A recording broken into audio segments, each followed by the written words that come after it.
yesterday I asked the Liberal Health Minister what should be a pretty basic question after a year of lockdowns. And that was how many Canadians need to be vaccinated before the federal government, the Trudeau Liberals, are going to start lifting COVID restrictions, or at least some sort of a benchmark, right? Like they should be able to answer this or talk about what they're doing to plan to lift restrictions, right? These restrictions should never have been banked on to be permanent. And here we are a year later, and on Friday, government officials were suggesting that we need to have longer, deeper lockdowns in the future. And at some point here, and I think the point is now, we have to start saying enough is enough. There are tools available around the world like rapid tests, therapeutics, and vaccines that Justin Trudeau has failed to deploy in Canada. I mean, how many of you who want a vaccine right now, I challenge you, go and try and get one. They're just not in Canada, and that is Justin Trudeau's fault. I have to show you this article. Actually, question period is still going on right now, and I was just sent this article by a colleague, and I know that this came up in direct response to the questions I asked yesterday. It's on Global News, and it says this. It says, feds don't intend to set an official date to lift COVID restrictions. So if you go onto Global News right now, you can see that.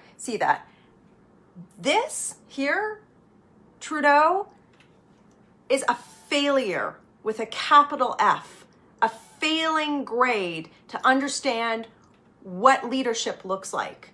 Yesterday, the United Kingdom, their Prime Minister Boris Johnson, put forward a detailed plan to take the United Kingdom back to normal life. Now, are there people who are going to disagree with part of the things that Boris Johnson put forward in that plan? Sure, absolutely. But here's the difference between Boris Johnson and Justin Trudeau. A year after lockdowns, after millions of people have lost their jobs, their lives, haven't seen loved ones, and on and on and on, Boris Johnson is saying, I'm a leader, and this can't go on forever. So here's my plan. Here's my plan to get life back to normal. Now, the thing is, the United Kingdom is way far ahead of Canada in terms of vaccinating its population. And again, that's another failure and difference between the UK Prime Minister and Trudeau. But can you go and have a look at this article? For all of you who are like, oh, well, things are going to get back to normal in a couple of months, whatever. That's what you said last year at this time, right? And today they're saying, no. We couldn't. It would be irresponsible for us to plan a way out. We have to reset expectations here. Now, I want everybody to be safe and healthy in Canada, but we have tools at our disposal that the federal government have not deployed. Rapid tests, targeted isolation measures that protect the most vulnerable. Here's the problem, the other problem that I see. I'm in Calgary right now, but when I'm in Ottawa, Ottawa is a ghost town. When I try to go to my office in Ottawa, downtown Ottawa that used to be busy and bustling is not. And why? Because a lot of the federal public service is at home, and good, they're being safe. But we have a lot of people who are recommending advice that get to sit at home and make decisions. These are not the people who are delivering them Uber Eats, who are on the front lines of the pandemic, or delivering their groceries.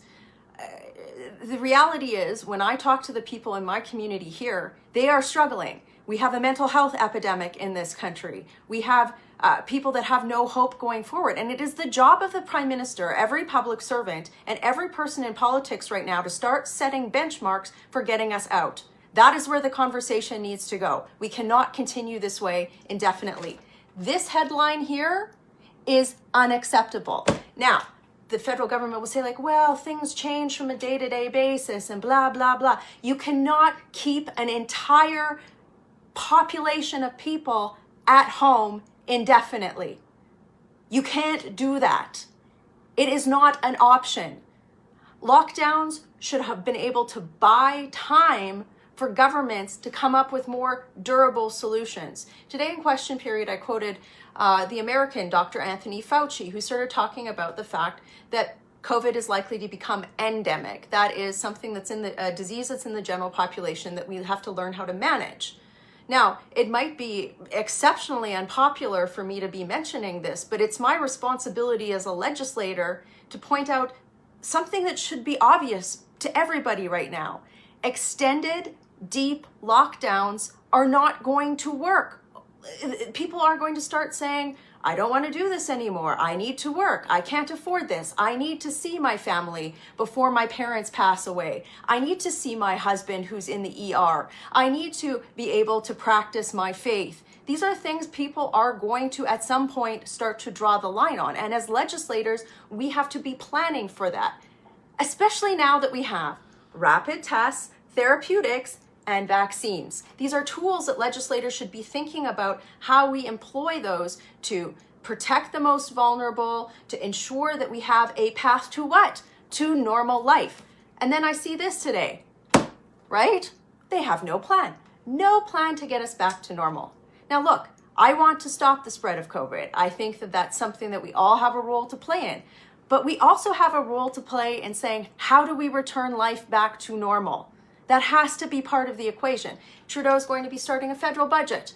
It's going to have hundreds and hundreds of billions of dollars of spending on things that we don't have. We don't have this money as a country, right? How can you possibly put forward a federal budget? How can you make assumptions about the growth of the economy if you don't have a plan to reopen it? Like the emperor's got no clothes, and sometimes I feel like people aren't calling it out for what it is. Like, you can talk about the COVID pandemic and how to keep people safe and how to prevent death and loss while simultaneously saying, let's get back to normal and let's live our lives. Let's put a plan in place for this over here so that everything that we're doing has meaning over the long term. This is unacceptable. That is unacceptable. So Trudeau, Patty Haiju, you are not doing your job. You need to come up with a plan. I don't think you have the capacity to do that. I mean, if the Trudeau Liberals have put Canada 3 months behind the rest of the world in delivering vaccines, how are they possibly going to get Canada to recover? Like, I know that my party leader, he's got the chops and he's talking about this, but I gotta tell you, for Trudeau to come out and be like, well, you know, we don't want to talk about this. We can't possibly have a plan to get back to normal. You know what, Trudeau, do your job. You can't just weasel your way out of this one. Trudeau's, hallmark is doing nothing and hoping that nobody notices and it just resolves itself. The pandemic isn't just going to manage itself, Trudeau. You have to find a way out for us or get out of the way for somebody who will. Working hard for you in Calgary. Share this video. Have a great day.